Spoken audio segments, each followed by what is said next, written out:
Hello and welcome to The Real Talk. I'm your host, Sierra, and today we have Vernon Lumby MLA Harwinder Sandhu. In this episode, Harwinder opens up about her life story, her triumphs and struggles, from being from a farming family from India that never gave up, to having a thriving nursing career in British Columbia, to her first husband getting sick at a young age and passing away, leaving her a widow, and that driving her to a career in politics. Let's get into it. Welcome, Harwinder. Thank you so much for joining us today, and I can't believe that you're here and willing to share your story with us.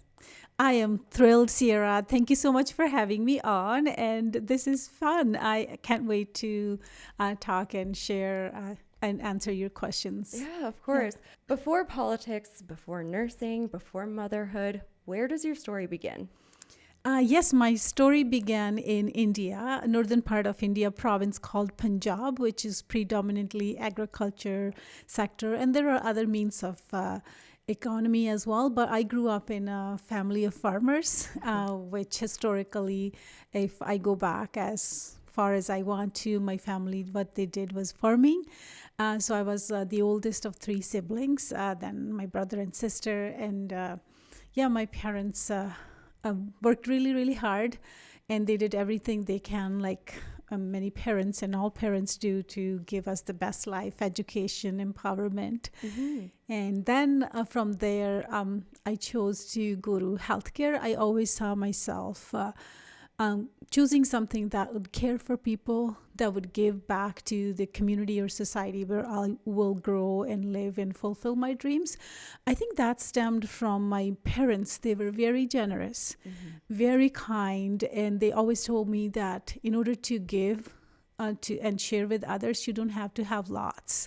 It's the thought that counts. And I saw my mom and dad at different occasions, they will be donating, whether it's food and sometimes clothing or warm blankets. And mom never did it openly out in public because she respected people's dignity. And as a little girl growing up, seeing dad farming, working really hard, providing for family, and also helping his extended family when farming to make it more prosperous. Like working till midnight, 1 a.m. Mom, on the other hand, was housewife, but very outgoing, very involved with community. And then she'll always call people in the back room individually, so people have that dignity still.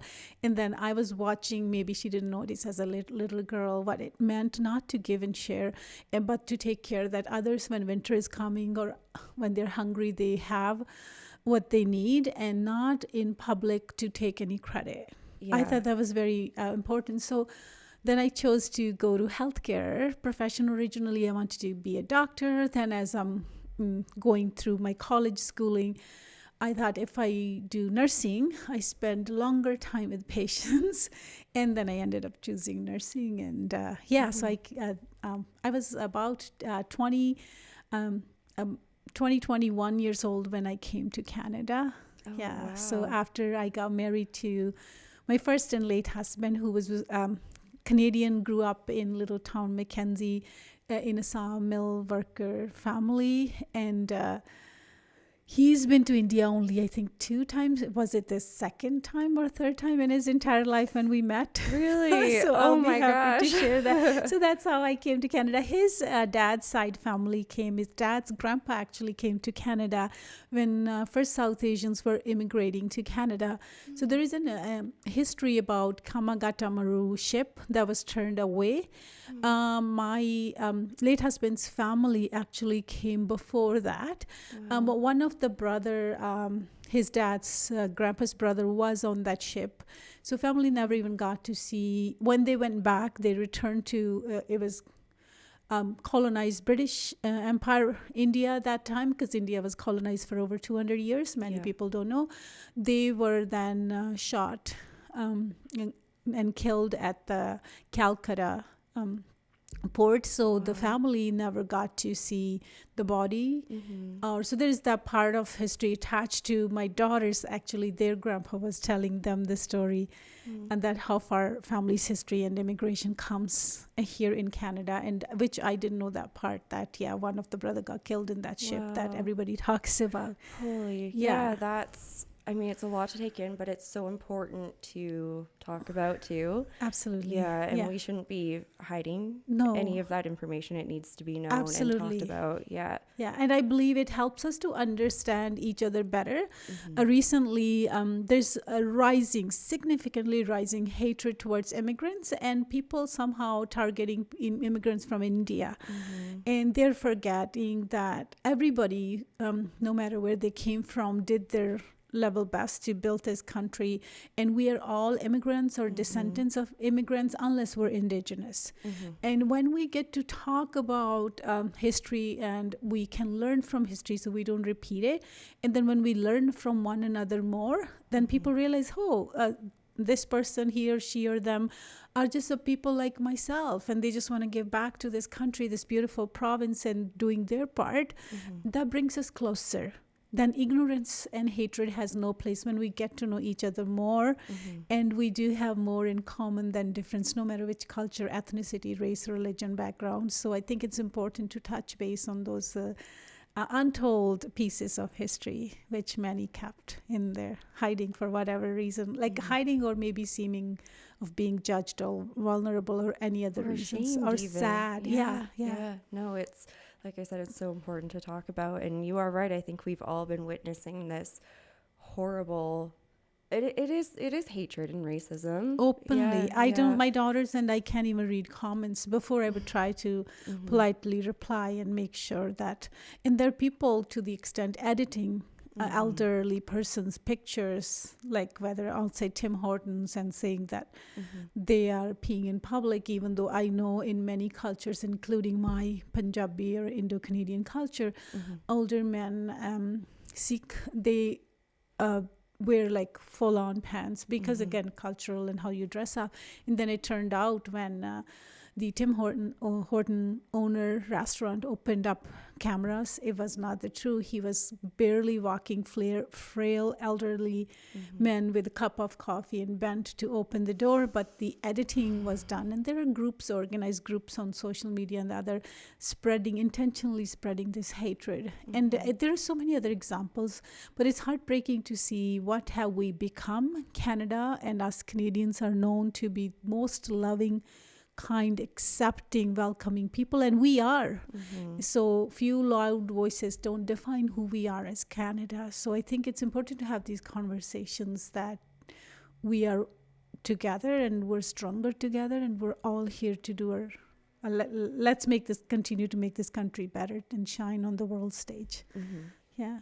So as you mentioned before, you got into a career in nursing, and you did a lot of your education over in India. Yes. When you came to Canada, what was the process like, and what were your dreams and ambitions for your nursing career in Canada?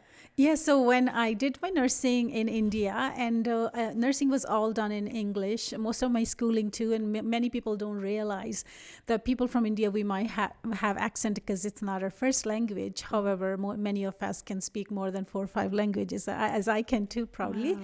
But also, though, India is the second largest English-speaking country. Oh, it is actually. So if you look it up, and it was, in fact, my daughter, when she was here in high school, she's like, "Mom, did you know that?" I said, "I knew that we spoke it really well, but the second largest English speaking country." So I did my nursing there. As I just finished my nursing, I was 20, and then the reason I wanted to go to healthcare profession in India, there is 2-tier healthcare system, and over time. And it's the reality. People can debate all they want. When the moment we go into the privatizing a universal healthcare or any services, profit comes before people. Yes. There's no denial. There are multiple studies. And India is one of the examples. So what happened, people who can afford a treatment, it puts them front of line. But not only that, then system was poaching, including publicly funded medications doctors would have in many hospitals. They're private practice, but yet they're working at the government hospital. But then they'll say, "Come see me." And it happened to our families and our own loved ones too. So I really wanted to be part of the solution. I thought that was unacceptable because I saw many people, even in our village, poor people can't even afford as simple as injection for bronchitis. That's one example, like the inflammation in lungs, and or simple medication that could be life-saving. So people, even to this day, die way sooner than they should have been because of an inability to access the quality care that they need, because two-tier system totally destroyed the public. Greed, of course, I'm willing to say it openly. And the overall, over decades, the impact is, so that's what I thought. I want to get in there and work in the system and want to highlight the corruption, want to highlight the inequities, want to highlight the what is draining and how we can make things better. Even though I knew it's going to be one little voice, I thought there's many people, no matter which part of the world you go to, who want to do the right thing. So I believe that one whisper can become a one voice. And then one voice joined with many other can become many voices together, and it can build a momentum. And history tells us that the momentum can change lives for the better, for society, for people. So that was my ambition as a little girl who deeply, always to this day, cared for people. I never lived life with any self-vested interest, whether I was as older sibling, then as a nurse, as a mother. It's always, I want to do things for others. And my dad taught me that people will eventually, when you leave this world, we get to live once, will eventually forget your name.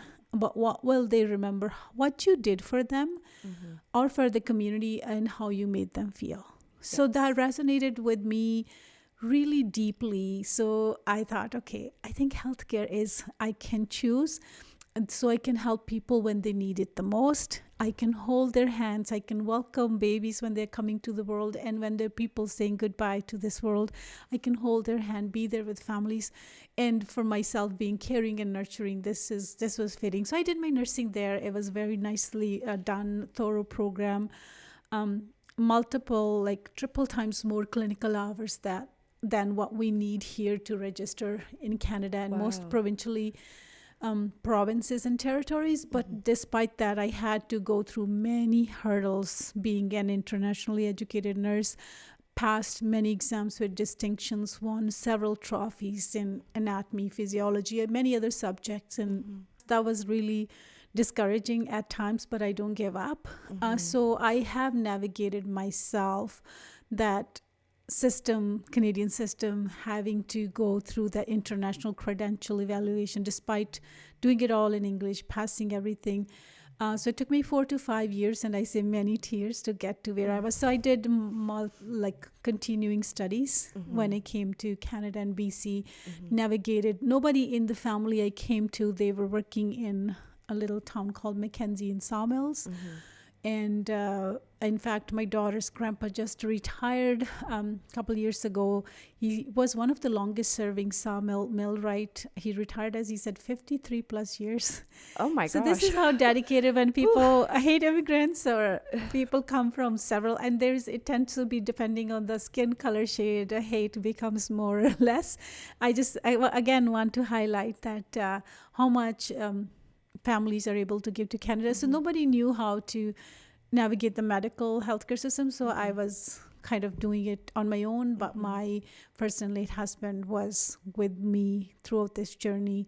So that's what helped me to become a registered nurse here in BC. So then I am proud that I contributed 20 years approximately, or less or more, to this province, working in various healthcare systems, from rural nursing, from terrace to Vernon, to community, to acute care, anything in between. So I'm proud. We were just talking before we started the podcast, and you said, oh, and I'm doing a few hours at the clinic tomorrow. And I went, excuse me? What do you mean doing a few hours at the clinic tomorrow? You're still practicing. I started to, and I always wanted to. Nursing is a big part of my identity. I'm very proud of that. And again, it takes a special person, no matter which sector you choose, which profession, in order to go to healthcare, whether it's teaching or other hospitality. Even people have to love people, and I certainly love people, and community is everything to me. So in last term when I got elected, it was during COVID, and I was working on one of the designated COVID floor along with many other extraordinary individuals who I had the honor to work with in healthcare setting. Then it's 7 days a week, this MLA job. And then in nursing, to maintain your license, which we renew every year, you have to have certain amount of hours working. But I miss it dearly. There's no way in this role, the way I want to represent community. You see me, I do pop-up offices. I'm everywhere at the community event. Like, there are days I wish I could clone myself, and if there are 2 events happening at once. So I've been trying to give my all because I feel very honored in this role. Again, as a person of color, as a woman of color, to represent people, how much trust they put behind me. But there's a void that, I want to again help people at the caring level. So somebody was, I haven't asked permission to mention, if I can mention their clinic name. So they were looking for help, and I was looking for a few hours, but I'm still an employee with Interior Health on leave. It's not possible in this role to do 8-12 hours and consistent hours. So I said to this wonderful, who is also amazing healthcare professional nurse, I said, I can maybe odd times I can help. I need, I have practicing license. So I said, it could be weekend, maybe one day here and there, 4 to 6 hours. They said, that's excellent. I said, but when we have community events or I have other commitments, my MLA role takes priority. So I just do that. And tomorrow I had that little time frame window again. So I said, I can come help. And there I get to meet with people, take care of them, give them healthcare education and whatever they need. Yeah, well, we have such a shortage, of healthcare professionals right now. So even if it is only 4 to 6 Every hours, bit helps. yeah. And it helps me to hear from people from the other end. And I don't always tell them but most people recognize me, most don't, when I'm in scrubs. So I'm like, I've seen you somewhere. And the reason I don't tell initially, I want them to be as honest as they like. And it's been fantastic, and just recently started, and they are very appreciative of this help. And even though it's tiny bit, whenever I can, I think every bit helps. Yeah. You've mentioned a couple times your first late husband. Do you mind sharing his story and how it impacted your life? Yeah, definitely. So Sammy was his nickname. As we mentioned, he had ethnic Punjabi name Kultar, but many people from many immigrant descendants had to have English names because to deal with the bias when their names are on resumes. They wouldn't call in for interview, but when they did, at least then when they're there talking to them, that helped them to break the stereotype or biases. That was their lived experience, actually. And many diasporas shared the same. When I got married, it took 11 months for the immigration process, medical exams, all the thorough process to be completed. And then I came to Canada in Mackenzie. I landed in Prince George, and we were just, I started navigating my journey towards becoming registered nurse here in BC, my education. He supported me throughout. He was also working alongside with his dad and other extended family members at the sawmill, lumber grader, because they started working from high school. First, his jobs, it was interesting journey, kids from distributing newspapers to selling popsicles even on a little bicycle. He would say as a little little guy, and then waking up at 4 or 5 a.m. Even his story was very inspiring. And at that time, he was dealing with apparently Crohn's or colitis, which turned into colon cancer. He didn't know much about it. And he said when he would paddle the little cart that he carried with popsicles and ice creams, again, very inspiring story.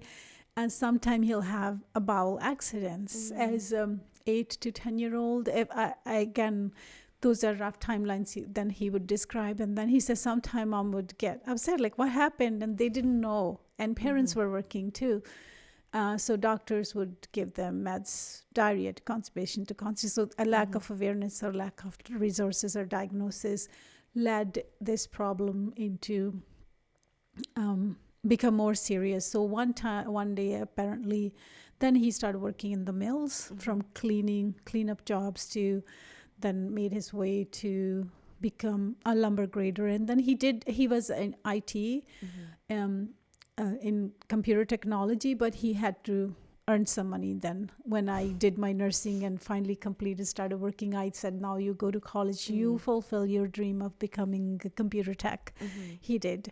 But then before he was able to join full-time job at the Northern Health Authority, he got diagnosed with cancer. Initially it took many years before we could get the access to living in terrace, but also the access to resources like diagnostic testing. And I was RN already in the system at the time. I would talk to doctors that it's more than just a right-sided pain. There's more. Can we do more? So I was waiting after waiting. And then finally I was able to convince, and they said, okay, we'll send you to a specialist in Vancouver, which was 2 years after consistently asking for. And then that specialist said, come to me in January 2009, which was another almost a year. And I then called, I said, can you put us on cancellation list? He's losing weight. He is always complaining of pain, but he thinks he may have lifted heavy computer at work or something. And they said, okay, we'll put you on cancellation list. And then that cancellation list was October 2008. And that is when I took him to Vancouver. My daughters were 5.5 or 6, almost, Mia, the older one. And Jasreen was only 1.5 years at the time. And we were just building our life, thinking as driving to Vancouver, we drove from Terrace because flying would be expensive. And we're talking like, okay, he got called from, he did his practicum at Terrace Hospital. I was working as RN at Terrace Mills Memorial Hospital in Northern BC. And he did his practicum. They called him for this job interview because he did very well in the program. He did it through Caledonia College in Terrace. He fulfilled his dreams. We're like, okay, we have everything. We have 2 beautiful daughters. As we're driving to Vancouver and at UBC Hospital, they did ERCP, the exams and stuff. And on coming back, everything was changed. We don't even know what to say. We're speechless. There's tears flowing through our eyes. Younger daughter doesn't even know as a baby what's going on. Mia, probably we were trying to protect her, not to tell her too much. So that is when doctor said, he called me. He said, you were right. It's cancer. And it is... So it's like in that moment, I felt like somebody shot me in the chest and the walls of that office were spinning. And it was the worst feeling, that, I don't know, gut punch or something, like awfully painful. And I'm looking at my 2 daughters and my age and I'm like, what will we do? And I said, what's now? He said, the cancer has spread to the peritoneal lining. So at that time, it was stage 4 gallbladder cancer. But then during that journey, he was 31 when he was having health issues, 33 when I finally convinced to do something, and 35 he was diagnosed. 35 he died, 33 he was diagnosed. And then they said, that's it, he's got 2 months. I advise you to take time off, take care of him. I didn't know what to do. I was still in my 20s. I got married when I was 20. And it was the worst feeling, very painful moment. And then I said, can you not tell him that yet, please? Like, I want to go talk to him. So apparently doctor had to tell him immediately. So when I went to see him in a post recovery room, he was already bawling. And he said, I want to see my daughters graduate. I want to see them getting married. So that's why when my daughters graduated, older now graduated twice from grade 12 and science degree, it's very hard for me. And he said, I want to see them getting married. And, there's nothing much that we could do.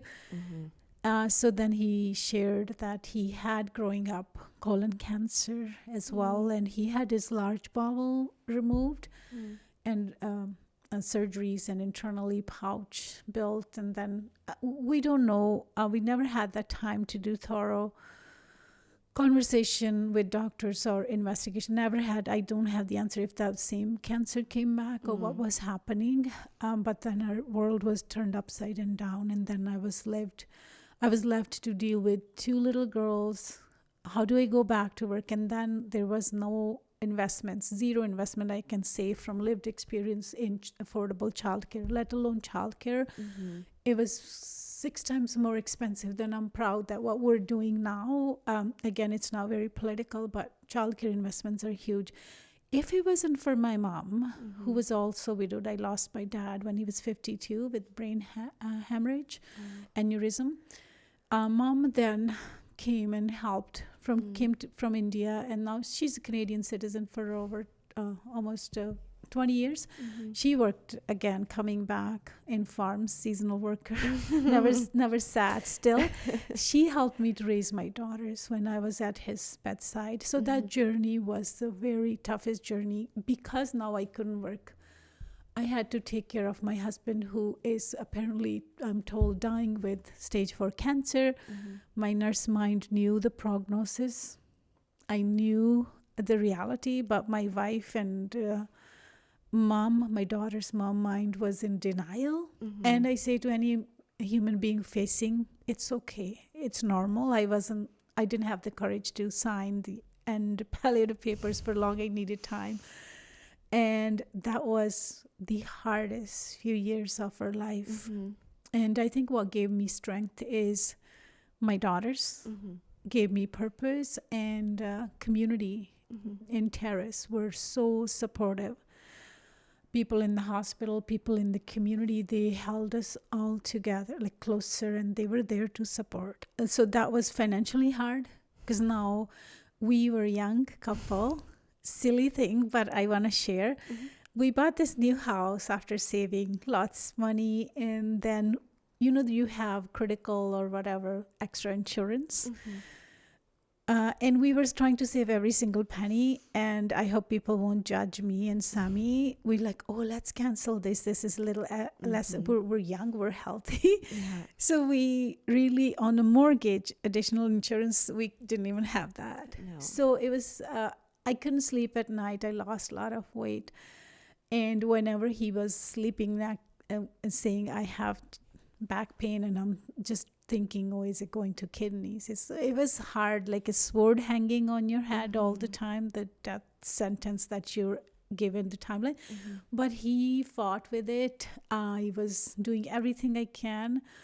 We would try juicing. We would try, like, he was on chemo and everything, but anything else people told me to build his immune system, we tried.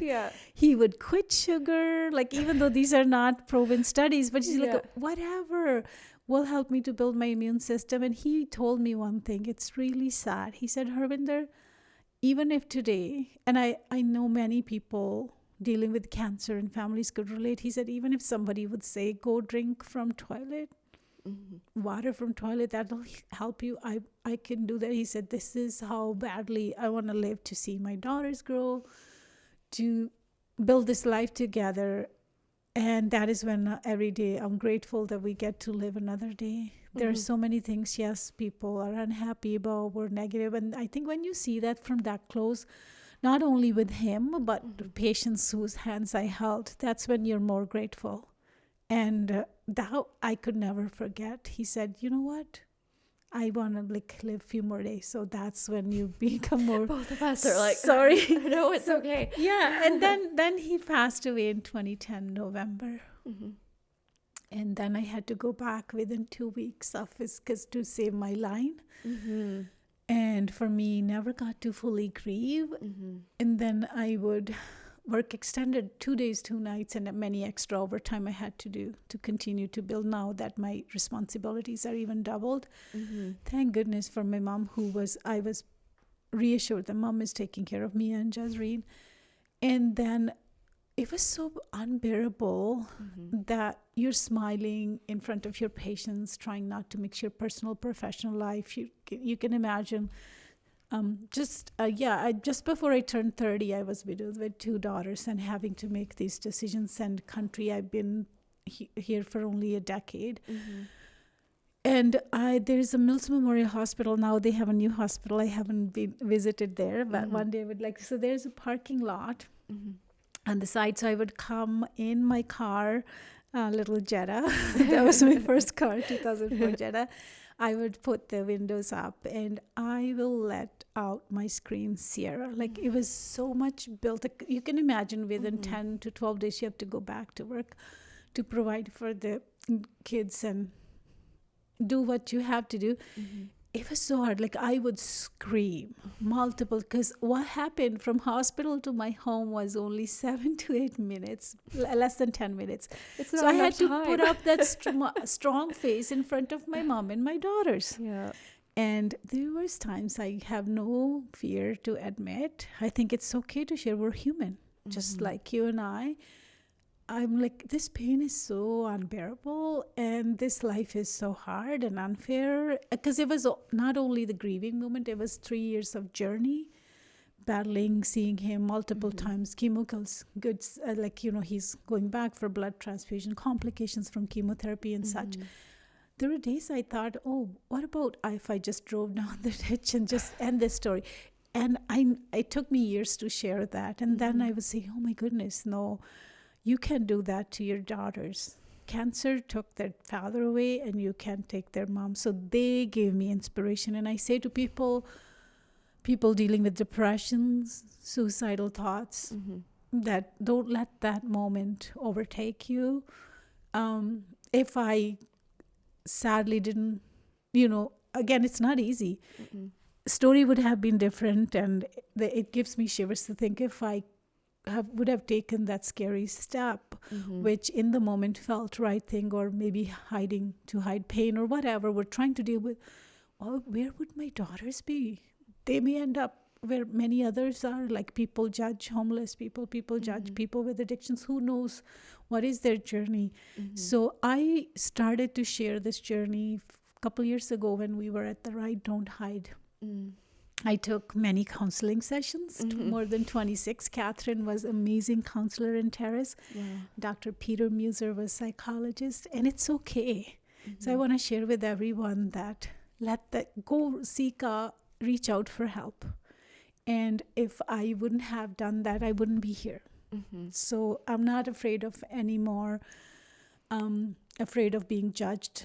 I want to share this story. Yeah, we're human. It's so important too, and I especially think for people who work in healthcare and those like yourself who end up in this kind of position where it is, whether it's your husband, if it was a daughter, if it was another family member, and you take over all of these roles, who's left for you? Like, who's looking after Harwinder at the end of the day? Because you're protecting your patients, you're protecting your family, you're protecting your colleagues, thinking, I don't want to be that sad, sobbing girl in front of them. And it's, at the end, we're human. And it's okay to show emotions. Yes. And for me, just apparently screaming in the car was not enough time for my body and mind. And then there were other heavy emotions taking toll. That Harwinder, I think this would be easy if you take this, just drive down the ditch. But so glad those two little girls that were home and my mom, I'm like, they gave me hope. So everybody needs that. So I say to people, even if you're not dealing with depression, suicidal thoughts and anything, you need to go reach out to your neighbors, your friends or family members. If you have any indication they're struggling, they may take time to open up, but give them the safe space, build that trust that could save their life. It in that moment can be very powerful. So I'm glad that now I'm able to share, because I can't see anybody losing their life due to this. One life lost is too many. So with your personal lived experience with your husband and everything with healthcare, it led you to your now profession. Yeah, could you share like how all of this happened and how you got here? Yes, definitely. As you know, I have a favorite quote I read somewhere, and I hope I'm saying it exactly the same. They say, everyone, including yourself, myself, and people we walk pass by, everyone has a history. Some learn from it, some learn to live with it, and others, there are some who decide to help others.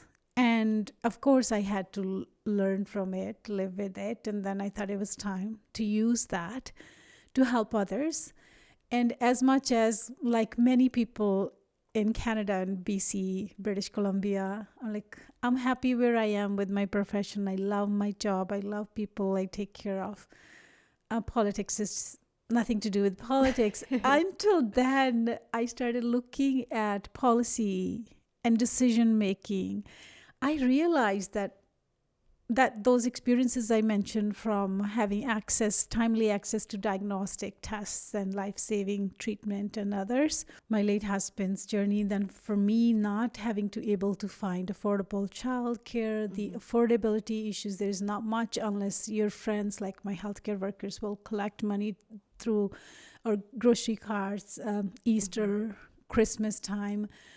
And they knew that this family is struggling. Otherwise, there was when you're in certain brackets and stuff, it's not there's not much. So that's this strong support system, social network support services could be life-saving for many. And that's why some people end up falling further and further in those cracks, because there's always a story. Nobody chooses to be where they're at. And so then I thought a country as wealthy as Canada, and country who's known for its best healthcare, universal healthcare system.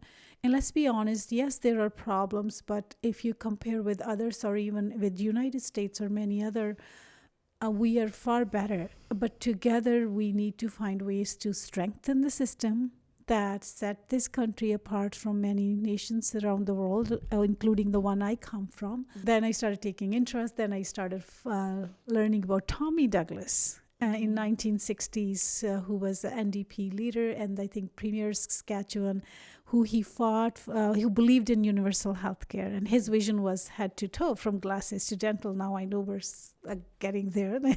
So I thought, wow, that's interesting. So as much as I don't want to do anything with politics, Harwinder, the decisions that are being made up there are directly impacting your life, future of your kids, but most importantly, the lives of people you take care. Because it wasn't just my lived experience. When I saw further and further during that 2002 to that era, 2016 cuts and stuff, some of us, many healthcare workers got laid off. Many had to turn back as a privatized job on minimum wage. They lost their benefits, pensions overnight when governments of the day were slashing the universal the budget cuts.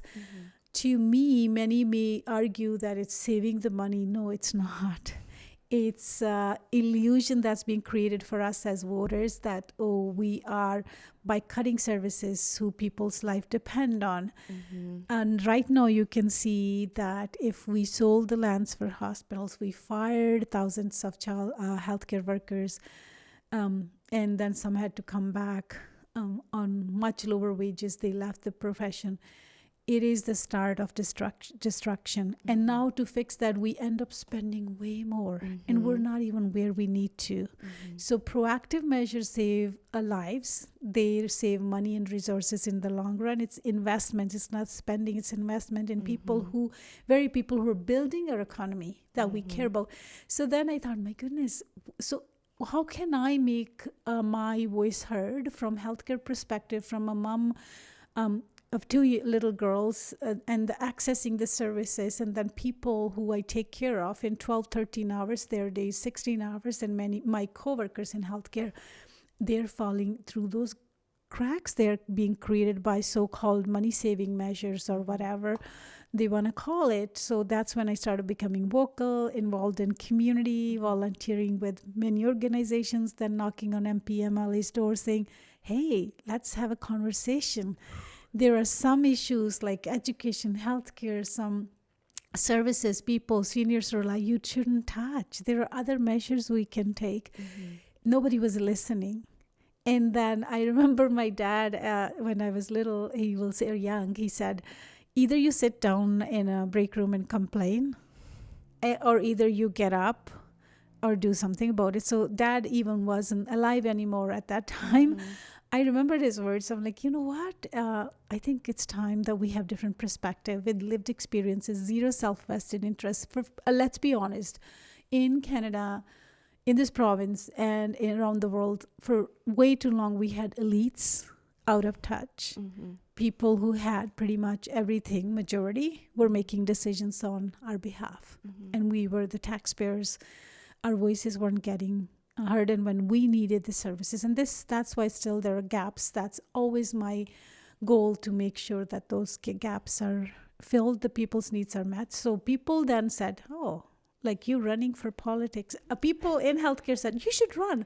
I said, no. Then I became lobby coordinator with BC Nurses Union, where you go talk to the MPs, MLAs, anybody, like not only healthcare, but society, like what seniors need, what are the gaps we're seeing as a community nurse, where, because social healthcare is not only one aspect, it's social determinants of health. So everybody working in that sector have a bigger picture. And when you step out in the community, as I did community nursing, it opened my eyes even wider. My goodness, there are some gaps. I see socioeconomic disparities. I walk into homes, we don't even look at the wound or whatever we're treating. We look at the whole picture. Mental health status, the meals, or what are their dynamics. So that's when I thought enough is enough, because I think some days you wouldn't even get 15 minutes meeting to discuss it. Nobody knew my political inclination. I didn't have any preference. I just was inspired. Then there was Jack Layton's legacy. He was also, and he ran for in 2015 NDP leader. Then he got diagnosed with cancer and had to. So those people inspired me, and I thought, which party would represent the values that I hold near and dear, and which party historically stood up for people. So that's how I ended up with NDP. But then people said that, Harwinder, you're running against all the odds. This area is very conservative, which I totally respect. Everybody's political belief. That's the beauty of democracy. Yes. And we can still have productive conversations and learn from one another. And they said, then you're learning. NDP never historically won in general election, and we haven't had, to my knowledge, many or any female MPs. Yes, we had MLA Dr. April Saunders. It was 3 decades ago. They said, and you're a woman of color, and you're running against the odds. But there was something deep down in my beliefs that people in Vernon, more and more I saw in the hospital and community, they care for one another.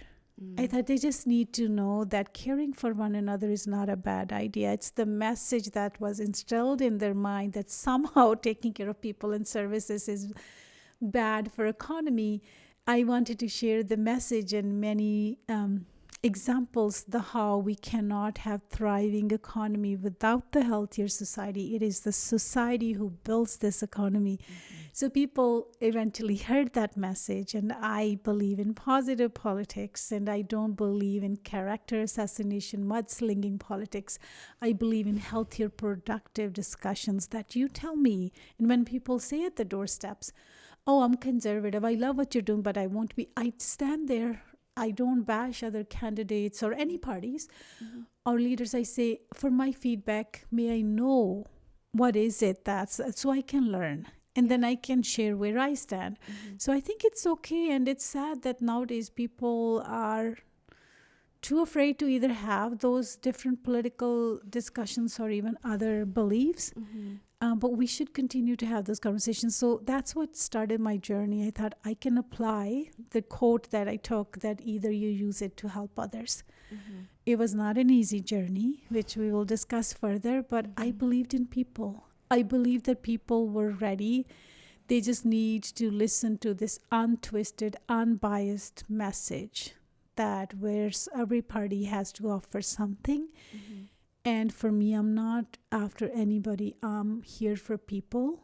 And you can be whoever you want. You don't have to vote for me, but I will serve you. And I can look into many people's eyes, even people who openly on social media and other platforms or in face has been verbally abusive. I would still say hello. Like I'm not going to change who I am. So I think that's what was needed. And people gave me a biggest honor, which I don't take for granted. I am immensely grateful. Oh my goodness. Like, that's why I keep on going and work so hard. Not perfect, but again, at least I strive to be a better representative every single day, and only people can continue to guide me. It's not about me, it's about us, the community, the people. Yeah. So that's where we are. Yeah. You're so passionate about just community in general. Yeah. And I think that's so beautiful to be able to offer that. And I know the Vernon Monarchy, we all really appreciate what you've done. Thank you. That means a lot. Yeah.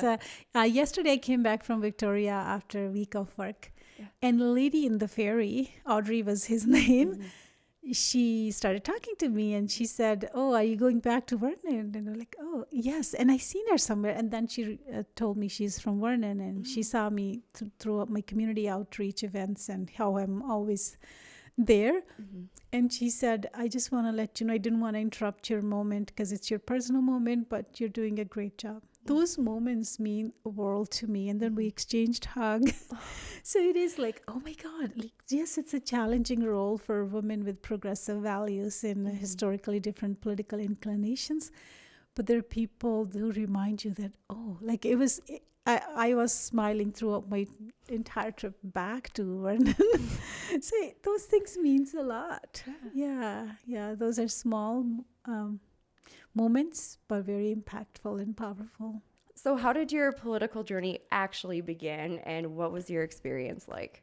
So our journey began very early on, being engaged and involved. Even in Terrace, we had great MLA, Robin Austin, then Nathan Collin was the MP for the area. And then I stayed engaged in learning more about Canadian politics. I always believe in, again, my dad taught me to always believe in slow, steady climb with solid foundation under your feet. Make sure you're well versed in topic. And even when I have discussions with people, I want to be. And if I don't know anything, I will say to people, whether it's all candidates forum, I don't believe in making up stuff and sharing false information.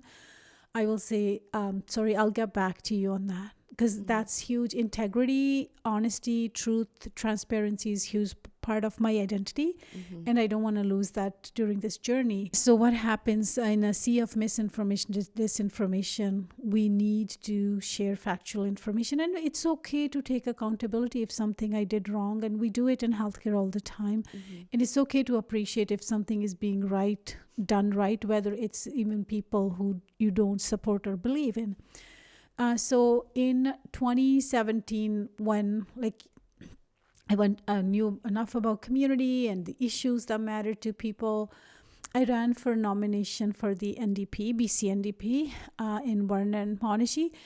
My son was not even a year old then. And I was working full time and lots of overtime at the hospital. But I thought we have to do it. And I knew it's not going to come easy. And what would I do so baby doesn't cry? A library, you can book a room for study or whatever. In the back, I would book it's a great for resource. hours. Yeah. So I used to book that after work, and I would take a membership list. And once I submitted my application and wanted to share, so only members for the nomination, members of the party could vote. And you can imagine NDP being progressive membership, majority very progressive minded people, and they would be open to female, and of course my identity shouldn't be concerned. But there were some members, before I would share why I want to run, who I am, what prompted this journey, they'll say, "Were you born here?" Or people will say, "We know so and so for a long time," like without listening what I had to offer. And you see that some biases were there. Some people were very receptive. Some would come and want to hear from you, which was very encouraging. And I thought, okay, there are some people, some interactions I had that these people are following very progressive party. If they still have that hesitancy about my identity, where I come from, being a female, and some would say even, "You're too young," at that time.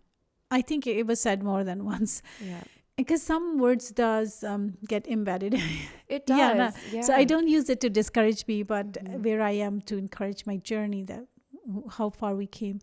And then I knew the sense, but I don't give up. So we ran, and I with a small number, I lost the nomination. And it was late Premier Horgan when he met me. I met with him in person. Like I saw him from far, conventions, he sat down with me. He came at the local hotel here to meet with members when he talked to me and the other candidate. And he was so impressed and supportive. He's dearly missed. Yeah. He is. And then when I became MLA, he shared his story that he lost his dad when he was 18 months old boy. His dad was immigrant from the Ireland.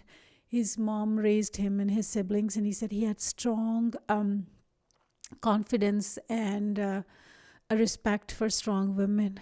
And he knew we need different perspectives. You'd say, tell me, what can I do to support you? So it was quite the journey. And then after losing nomination, I'm driving. My daughters were little, driving home. They were very enthusiastic to help me to arrange everything. I got a call from party. They said, would you do us an honor and hold our flag in Kelowna Mission? I'm like, oh, Vernon is my community, but this is still a region. And I said, I need time to think about. So I went home. I processed what happened. One person, didn't ask, permission if I could mention their name. They just met with me recently, a week ago. They said husband and wife, very supportive members, longtime members. And there's also retired doctors. And they also worked in India. But they're Canadian, Caucasian, beautiful, wonderful people. They told me ahead of the nomination vote, they said, Harwinder, if you lost today, it's not about you. And my heart is kind of sinking as I'm listening. He's like, I said, what happened? He's like, look into this room. And it was Elks Lodge. He said, they're my friends, longtime friends. And I know what's in their mind. And they are not ready for women, let alone women of color, but even if it was Caucasian. So they still have to go through, adapt what society, not all, few, they said. I said, okay. So there were indications, maybe they heard conversations, I don't know. So then I ran in Kelowna Mission. I said yes, because I thought it's about the message. It's not about winning or losing. People in this area need to know that investing in people, working for people is not a bad idea. It's not killing the economy. Strengthen the economy. It is okay to take care of people. And it is, yes, there are, for example, businesses are backbone of our economy. They employ people, they empower people, they create jobs. And businesses and economy also runs on the backs of workers. So we need both. And that's the message I wanted to share. So I ran in Kelowna Mission. It's, again, very conservative, BC liberal, whatever their names were, than riding. And for me, it's not about winning. It's about winning or losing. It's about telling people what I have to offer and how we can do things differently. And what is being done is not right and acceptable. It's having larger impacts on the society. And some impacts we see now, it's really sad to see that people who are cleaning the decade and a half long mess are being blamed for the ones but people are too busy to realize the problems of today didn't happen overnight, because we failed the entire generation when we were ripping teachers' contracts, governments of the day, when we were cutting. So that message was important for me to share, and then let people make their decision. Again, that's the beauty of democracy. So I didn't win. And then 2019 federal election, I strongly support national pharmacare, strongly support dental care. I strongly reading about Tommy Douglas. I thought universal health care, it should be covered head to toe. When people don't have access to proper dental care, it leads into multiple family emergency visits, family doctors, and other health issues.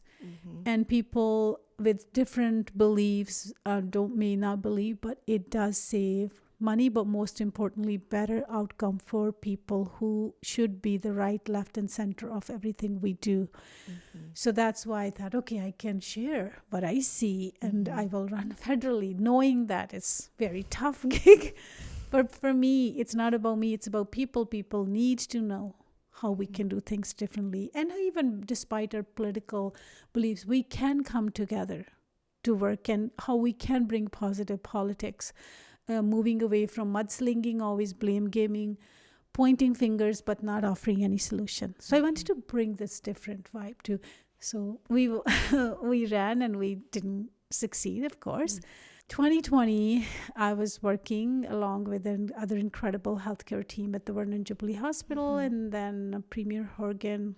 Once he called, I was having coffee at Blend's Coffee with my nurse colleague. I believe when I'm having coffee, I don't answer. I'm like, oh, new West call. And then my family, they called home phone number. And my family, they knew I was with my so-and-so friend. So then they called my nurse friend's number. My husband said, oh, and Harwinder is there with you, but Premier is calling. So like, oh my God. She said, I feel so special. That PC's Premier's call, you're ignoring his calls for me. So I answered and he said, like, you should do this. And then he sent somebody that tell her she can do it. I won't ask her again. He knew deep down. So I said, you know what, John, I want to do it. I want to serve my community with all my heart and everything I have to give, and to make this community one of the best communities. And it's not about community, also my kids. This is our home. This community has welcomed us with open arms when we, after closing that very tough chapter of our life in northern BC, came here, because that's where Sammy and we always thought we'll go to the Okanagan the day we want to move. It's beautiful. It's the dream. Right. Yeah. It's the dream. So, and the community was kind, and I wanted to give back to community. I said, but people are not ready to hear or listen. But I still believe there are more people with progressive thoughts, and regardless, even if they come from different party beliefs, they do care. And he said, do it. This time I won't ask you again. And not that I didn't want to do it. It's a lot of work with 3 kids, nurse. And I still do lots at home, cooking, cleaning, everything, 100%. And then I said, okay. And we put all the efforts, and then people did give me the honor, and I got elected. And then we did few months virtually because it was COVID election. And boy, it was very powerful. I believed in this community, and this community showed me. And then in that campaign, there was swastikas, there were C words, there were some words I didn't even know what it meant, because I had to Google, I'll be honest. Oh, no. And I was sick to my stomach. Yeah.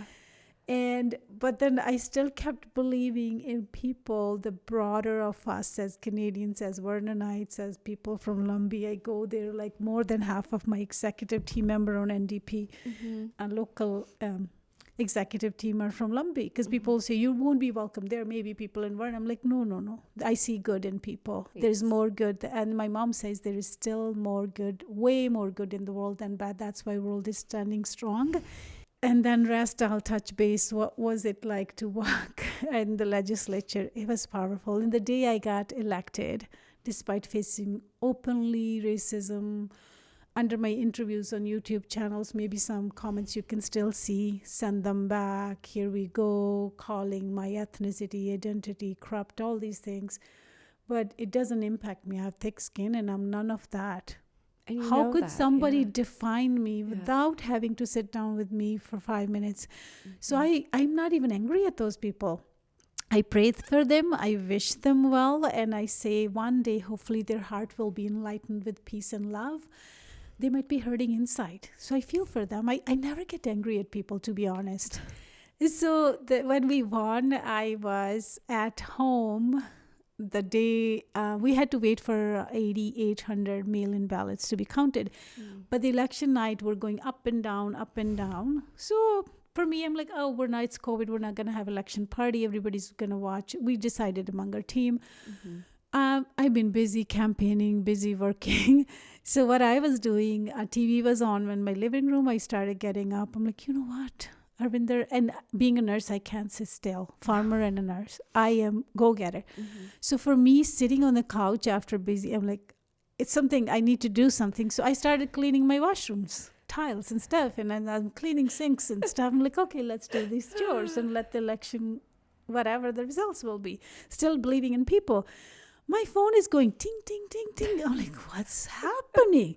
So I had to come back to living room. There are people sending me texts, friends from Vancouver to here to try. They're like, oh my God, you got this girl. And then there's BC Nurses Union president who sadly, just recently, she passed away tragically.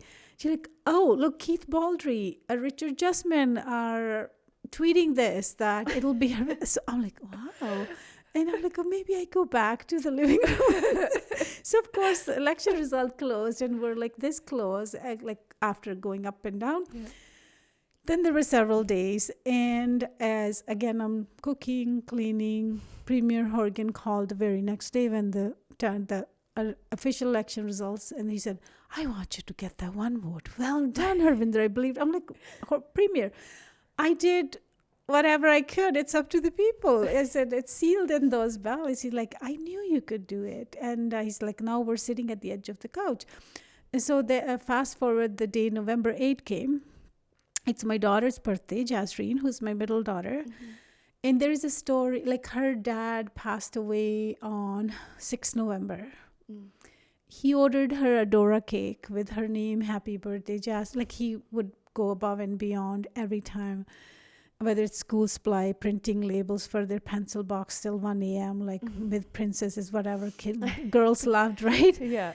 And he never got to cut that cake. So he died 2 days before Jassie's birthday, and that memory was attached. So I tried to not remind girls. Maybe they were doing the same, but that was always heavy. So November 8 is when I won. 10 years after. Mm-hmm. So I got called from my campaign manager who was volunteer. Most of my team was volunteer. We spent the least amount of money out of 4 candidates. Wow. Yes. And because I always believe that money shouldn't win you election. It should be who you are and people. But it's not true though. But then we thought, okay, again, people prove in it that they're ready and they trust. And that's why that trust means a lot more than anything to me. So Tracy called and she was volunteer. She's a retired hospital worker.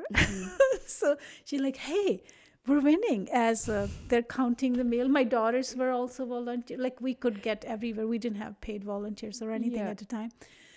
And she said, we're winning. And I said, oh, that's great. Like I deep down, I had faith. Again, it's faith in people. It's not about me. It's about people. And I think I was cooking and then I was cleaning, mix of both. She said, Harwinder, come down here at my house. Global is there, so-and-so is there, media is there, the Castanet, the Morning Star. I'm like, oh, okay. She's like, you got this, girl. And as she's saying, I said, okay, Tracy, let me do my hair at this moment, my whatever, casual, because now I had to put on blazer and stuff. Yeah. So as I'm doing whatever, getting ready, putting myself together, I am bawling. I'm crying. Emotions are heavy.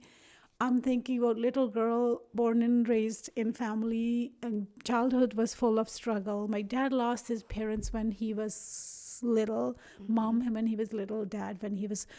So pretty much his life was filled with hardships, but he was always smiling, always happy, never bitter about people even who mistreated him.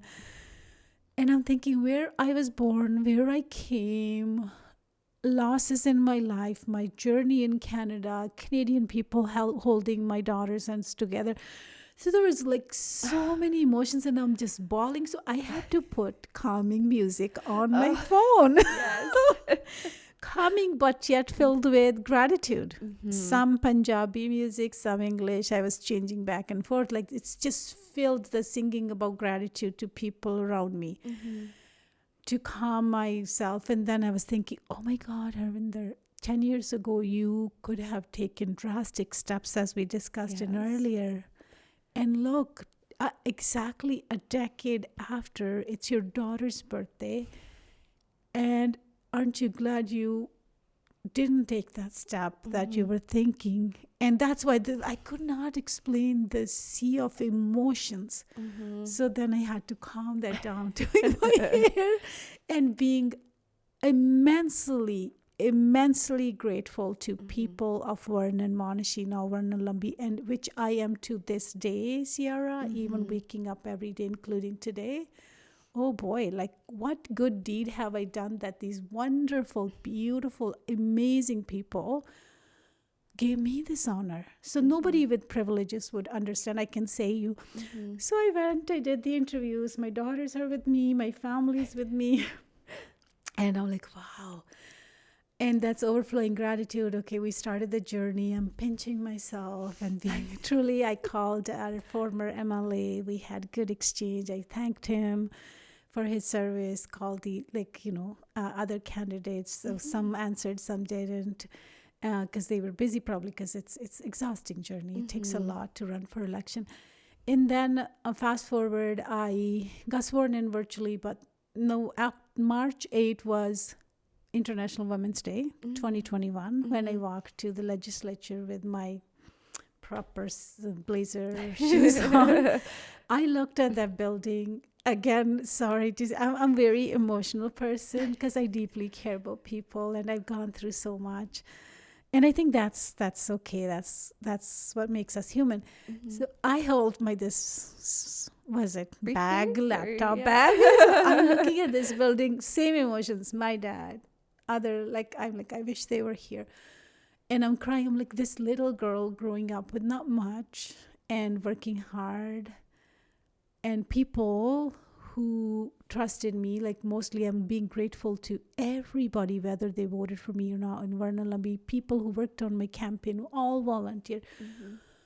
They believed in me. So I'm crying going to the legislature building. It happened to me entire week. And even I'm sitting in this building, it's beautiful. And I'm thinking, because there is a history.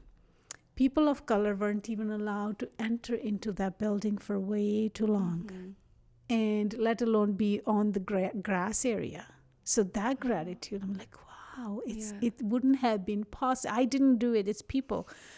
So I'm being immensely grateful to our entire community. And then I go, South Asians, our right to vote was taken away in 1909. We were called filthy, disgusting, and those wording is still written in legislature library by the former ministers, premiers, that I will fight till I take my last breath. I won't let these people, then they attached other derogatory. And here I am, and here people of Vernon Monashi approved that rhetoric wrong, that Canada is more than that, Canadians are, this is who we are as Canadians. So again, the overflow of emotions. And then it took 1909 till 1947 for our right to vote. It was BC NDP, then known as CCF, fought. They said we're all equal. And these people have been contributing from building railways to agriculture sector to sawmill, anything in between, and professional life too. And I thought, wow, like here, people of my community who everybody told me otherwise. And that is what people in Vernon, Lumby and Vernon, Monashi are. So there are days I get emotional. I'm like, wow, Harwinder, you used to stare at that building from far as a new immigrant. I never knew that public could go into that dining room until I became MLA. Because again, coming from Indo-Canadian background, we heard this history. We were always reluctant when he was even allowed to step into that building. I did go in there with BC Nurses Union representatives as Mabel Almore's guests in 2014 April to lobby for healthcare and nurses and how we can do things different to attract and support more nurses, including internationally educated nurses. That was my first time. And my daughters and my husband were wandering around outside waiting for me. And then Mabel Almore, MLA at the time from Vancouver, Kensington, she's still our MLA. She's first Filipino-Canadian to get elected in the legislature. She said, oh, is this your family? I said, yeah. So a bunch of nurses going in. She's like, they can come in. I said, really? In 2014? She said, yeah, no, they're allowed to go watch. That was the most prestigious moment for us. And here I am now. So it was. I say anybody who took us, voted for voters for granted that my party regardless will win or I have privileges would not understand the amount and depth of gratitude that I hold every single day. And here I am. That's why every day making decision on behalf of people. And when decisions are being made, people in my community don't agree, I'm very vocal about it. I share. I'm not here to please people making decisions. I'm here to serve people who sent me there. That's never lost on me. And I want to share with people that there are some issues take longer than usual. There's complexities around that. Doesn't mean I give up for them. I will continue to fight for them because, again, it's the gratitude I hold, whether they voted for me or not. I'm their MLA, and it's my job to make sure. And my daughters are watching. So I try to do everything with sincerity, integrity, and honesty. That this is how you serve a community from unbiased lens, equally. So back in 2020, there was a major shift in BC legislature. Can you share what happened and where it led to? Yes, this is something worth celebrating because 2020, many people don't know, or it wasn't discussed as it should have been. Probably it was COVID election.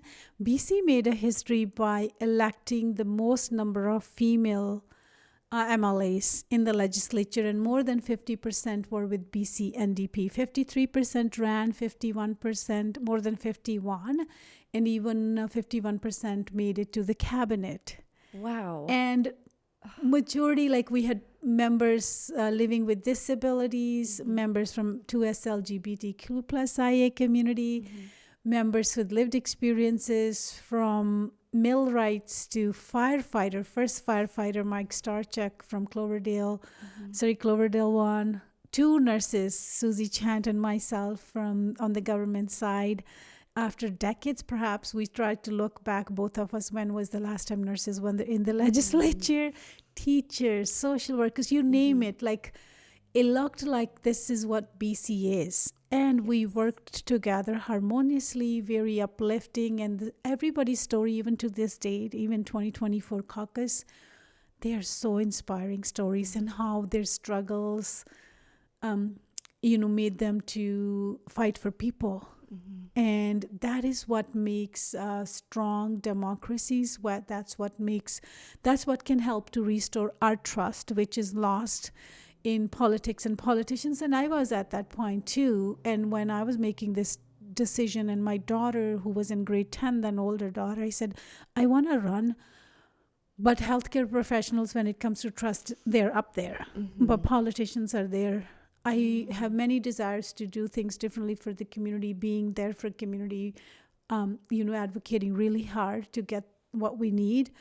But I'm just a little reluctant from going there to there when it comes to trust. And Mia said, the older one, her full name is Manreeth.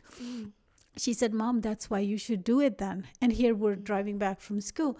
And I said, why? She said, if there were people like you who all want to give community and have no self-vested interest, and people who we could relate to, you can help to restore that trust. And that was before 2020 election. And Mom, then people, not only people, but youth who are so disconnected, we will vote for people like you and many others, and you should do it.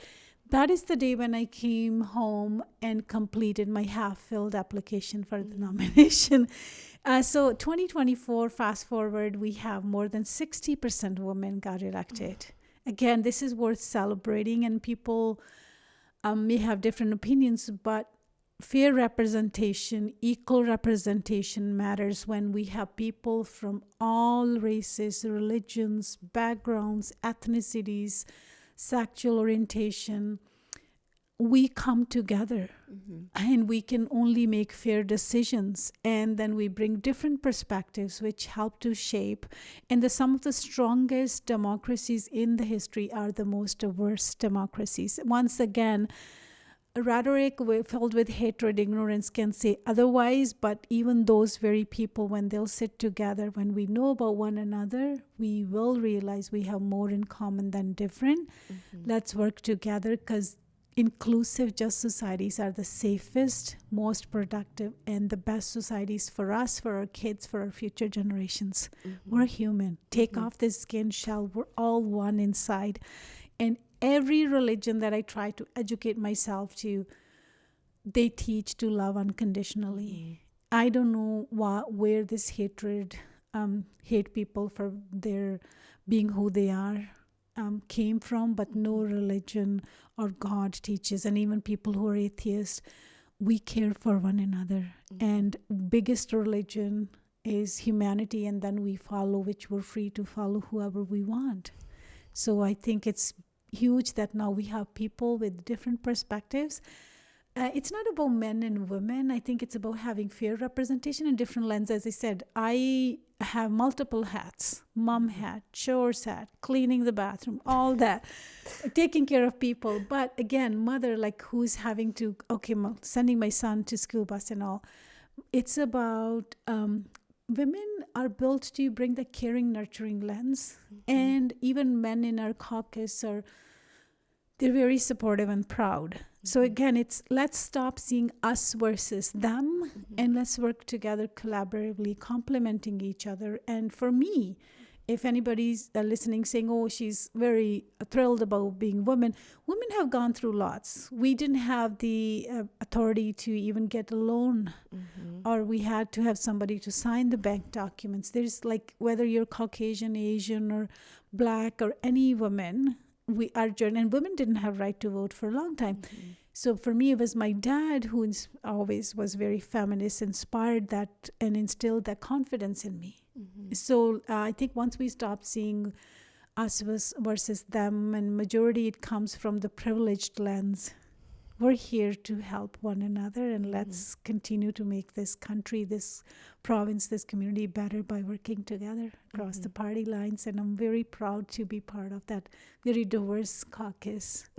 It's easy to get together and get things done when we put aside our egos and our own personal vested interests. It's not about us, it's about people we serve. Yeah, exactly. I was just thinking actually to the first time that I met up with you to see if you'd even want to come on the podcast. Of course. And in your office, there's a photo. Is that of the 2024 caucus? Yeah. That is 2020, all party women. Yeah. Greens, and then BC Liberals, and now we have BC Liberal change, BC United, or BC Conservative, So now we are waiting for the new one. That's from 2020 caucus. And even in my office, you saw there's a little kids playing area. Yes. If there's a mom with kids want to come have a meeting, we'll watch, we're happy. There's little chair they can sit, breastfeed. Breastfeeding is welcome. It's a safe place for anybody from community to LGBTQ plus IA community. It's about being inclusive and creating that safe place. It's everybody's fundamental right. Everybody should feel safe and welcomed. So trying to do those little changes and touches, hopefully that can help people to restore the trust in the institution. And if anybody is in doubt, I'm always here in the community. You can find me in grocery store. You can find me in the artisan market, farmers market. Come talk to me. Yeah, I'm just like human with lived experience, just like you and I, who just want to help you. Yeah. So since becoming MLA, what are your favorite milestones and what are some things you're working towards for the community? Yes, there are several, but I'll highlight few. So we started to address many things. We had to build many systems from scratch, like mental health addiction supports. And now we secured in my last term money for Foundry, which will help with youth mental health with wraparound services. And then we were able to advocate and get funding for treatment beds at Bill's Place, which is run by Turning Points. Then again, that was not enough to meet the needs. Then we continued to advocate and raise my voice and perspective from healthcare and how this more investments can help. Then we funded more than 30, I believe 36 or 38 beds at Red Road to Recovery Healing Center in Lumby. And that's where we're funding. And the biggest one will be getting new psych hospital expansion, like mental health facility at Vernon Jubilee Hospital. Wow. With people and healthcare workers asked governments of the day, but we didn't get anywhere. So then when I got elected, I'm like, we can do it now. So then again, sharing not only as MLA lens, but what I saw firsthand and how the setting that right now, I don't know if you ever had the opportunity to see existing mental health facility. It's very institutionalized, lack of lighting, very kind of dungeon, to be honest. It's almost scary. It can trigger people's whatever they're going through. So surrounding an environment plays a big role, not only for patients, but for healthcare providers. So many like chief of staff and other doctors said it'll help them to attract and retain more psychiatrists and psychologists and the healthcare professionals that we need to meet the need. Again, this puzzle that whether it's healthcare, housing, affordability, seniors, agriculture, tourism, it has many pieces of puzzle we need to put together. And then we did get 90 beds at Creekside Landing. I was also parliamentary secretary for long-term care and senior services. Then we, in the province, invested and funded 5,400 long-term care beds by earmarking and investing so far more than $3 billion. So many people will say why people are waiting for long-term in hospitals and their homes. Because previous to 2017, only 1.7 million was invested, and that was creating 2 beds a year, if you calculate. Wow. So you can, in 10-year strategy of their plan, so 7.1 million with M, and now with investing more than 3 billion, also investing additional and better at home care, because many seniors share with me, I don't want to go to, including my mom. Yeah. I want to live in my house like your grandparents would have, like this is your house you built entire life. So we are investing in better at home care. But locally, other biggest milestone, we funded and invested in funding to this day more than 1,000 affordable childcare spaces, which includes important. 10 a day. And October, when I believe in facts, and I needed to get my exact numbers when I'm talking to people at doorsteps, now that amount is much higher. People in Vernon, Monashi saved $22 million. Parents went back to their pocket. So remember I said when I was having to pay first fine, it was $59 a day. It's so expensive. And that was early in mid 2000s. And now it's maximum. Most people have access to 10 a day.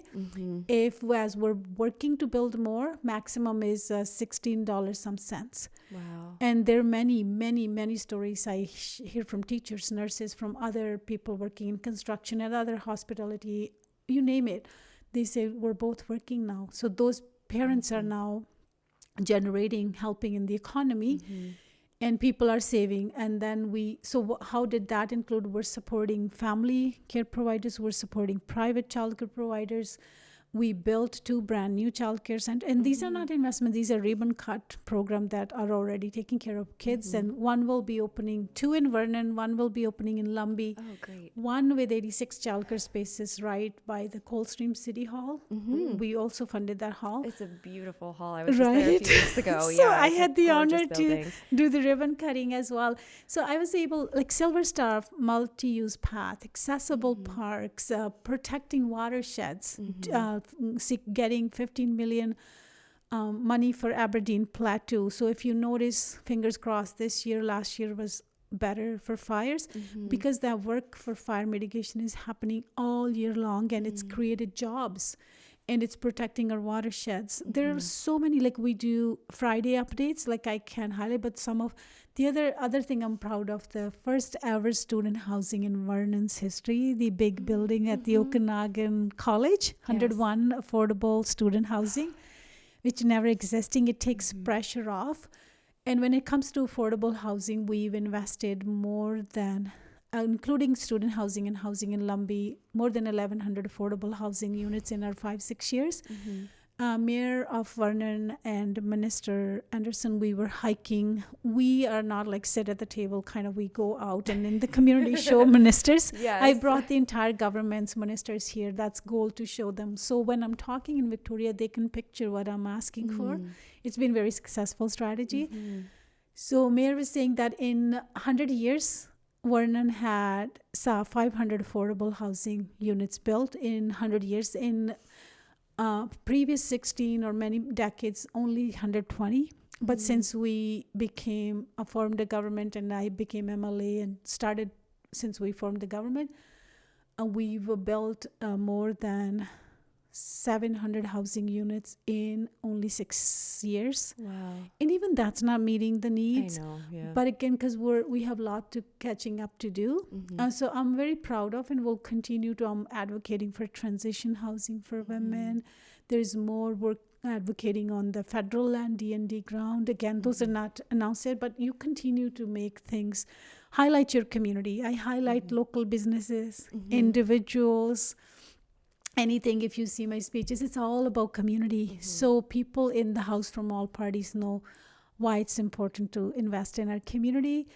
I'm very proud of, like we capped the university fees to 2%, right? We eliminated student interest on loans. Yeah.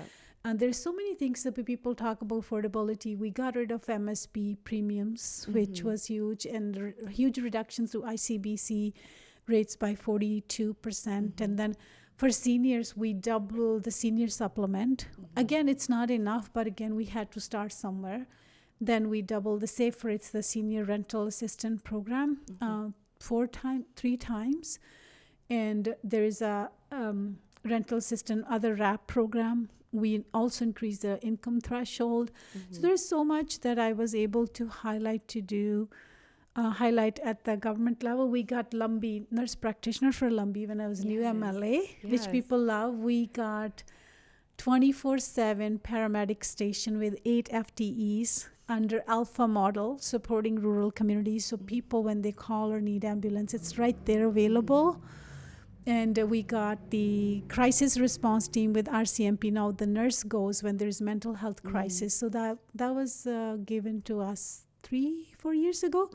So there's so many things that we need to do, and so many we've accomplished. Like if you go crossing, there's housing units. We funded first ever housing units at the Okanagan Indian Band. Yes. We were waiting for federal government. But, things take longer. We're doing it at the OKIB. We started with 16 units, then we expanded it. And same with Vernon Native Housing Society and other, there's so much that's being done. And I drive around, whether to drop kids off somewhere, and kids will see that building. Mom, look, remember you did the ribbon cutting? Best thing was that any announcements that I was able to bring before my term ended, we were able to ribbon cut. So those are not empty announcements. Yeah. Now goal is to do more and highlighting the tourism sector, COVID time businesses, small businesses. BC is the province who gave highest per capita support for businesses. And I hand delivered those COVID applications and instructions. People were so appreciative. Again, for me, being boots on the ground. And again, if there are agriculture sector, now I have parliamentary secretary role for agriculture and food. And reason was, as Premier described when he signed me, he's like, you were so passionate and vocal during last summer. I didn't even have that role about the farmers in the Okanagan. Yes. Again, agriculture, every sector that plays a significant role, I will be there. And I don't do it just for us. Vernon Lumby now. Like Coldstream, I'll be there announcing another exciting project next week. You have to hold yourself back there. Yeah, I do. So I see us as a family. Whatever happens in Kelowna, like childcare spaces at the Kelowna airport, that's one of the very few in North America that employees have childcare access.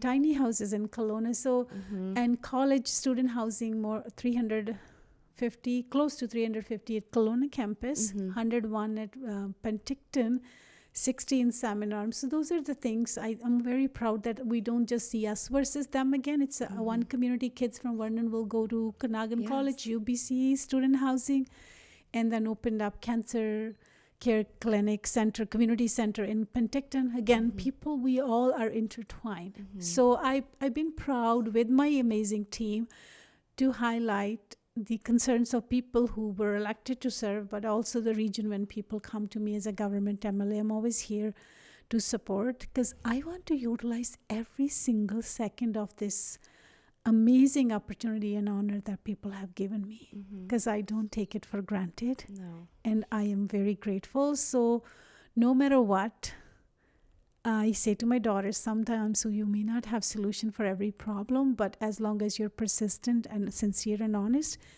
I can sleep well at night. And I want my kids to be proud that these beautiful people gave mom a chance, but she did work very hard. Yes. Too. So again, I know kids you may feel like they're not watching, but I know that they are. So again, there's so many things that we do, and most importantly, being accessible. We do pop-up offices, whether it's Canada Day, whether it's artisan market, whether it's Halloween trick or treat, expo, whenever I have chance, I'll go there with my team, who I'm very proud of. So people can say she doesn't reply if there was your email ended up in junk inbox, which we thoroughly check too. But occasionally, I don't think we don't It miss happens, things. yeah. We're there. People can come to me and tell me. People message me on my private Facebook Messenger. Many people have my cell phone. So I think being accessible is I'm very proud of. And there's so much misinformation. There's so much bias. But I want to say, if anybody who's thinking otherwise, come talk to me. I'm just a human like you. And my goal is to hear from you. Yeah. And I'm far from being perfect, but I know I'm committed to bring your voice to Victoria. And I'm open to every opinion, every political background. I think that's the beauty of democracy. And I learned from people. It's not, I don't have that approach my way or highway. I don't think that's acceptable approach. And I'm very open-minded. Because in nursing, we listen, it's called open-ended conversations. So even if you have critique to people, like, come talk to me.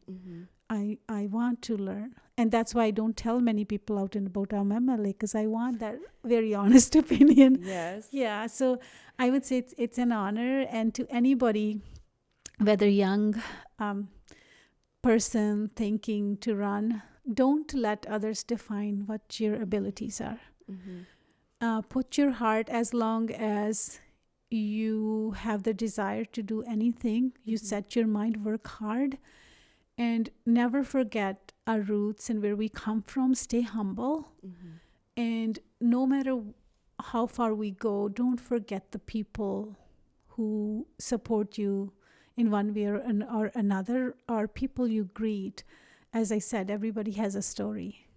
And be kind to people. Some may be going through their struggles. And even that's why when I face racism, misogyny, I don't get angry. I pray for them. They might be hurting. Because deep down, every human being is very kind.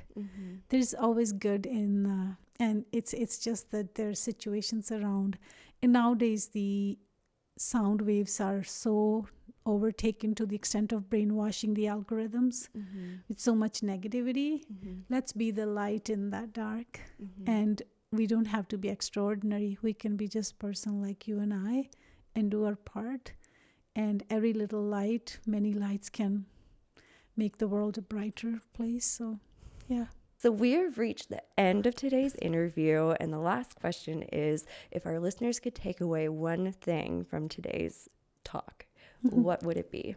Yes, I would say be kind and love one another. And even if you're struggling, you're loved, you're valued, you're seen, and we're here to help you. So reach out for help. I am certainly here to help you.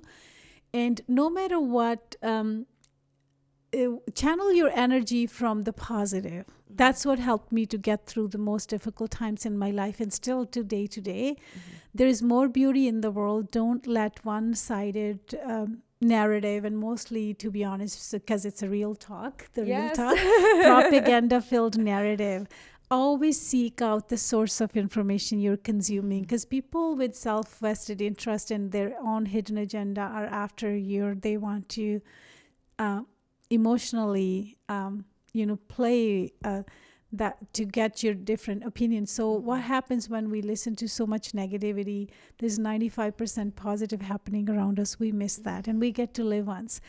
And there is some, I would say, and I say to my kids and myself, don't hate anybody. Hate is such a strong feeling to carry around, which can lead into anger, frustration, and some devastating impacts. Person you're probably, it's a reminder to myself, hating, they don't even know what hate does. It kills our inner peace and our peace of mind, and it ruins our soul. So love is the powerful emotion. Carry it with you, feel it, even if others are hating you. And just be kind, because you don't know even whether people are struggling or people, wherever you find them, who knows their story. So if rather than avoiding eye contact, look into their eyes and see that human, somebody's child, and be compassionate, be caring, because again, we are here for one another. And sometimes people can feel lonely. So biggest emotion, love over hate. is the way we can do things better, and try to do your part. If you're not happy with the way things are done, where politically or other areas, reach out to me. You can reach out. There's an email, harwinder.sandhu.mla@ledge.bc.ca. We'll provide our phone number. We're on social media outlets. We're most importantly out in community. And I would say, if you want to do something, don't think twice. You can do it. You're greater than you think. You're stronger than you seem. You're smarter than you perceive yourself. And you're braver than you seem. So just explore your abilities. Be you. Be real. Be kind. Be loving. And this world is beautiful. And I am truly honored to be the MLA for these most amazing people. Oh my gosh. Wow. Well, we've reached the end of today's episode, and I can't thank you enough for coming on and being so vulnerable and sharing your story of strengths, and even sharing your times of weaknesses too. I think that really shows Thank you. who you are and what you stand for, and why it's so important to just believe in someone. Thank you. Thank you. Well, it's so hard to finish this episode now. Thank you to everybody who has tuned in today, and we'll see you next episode. Bye.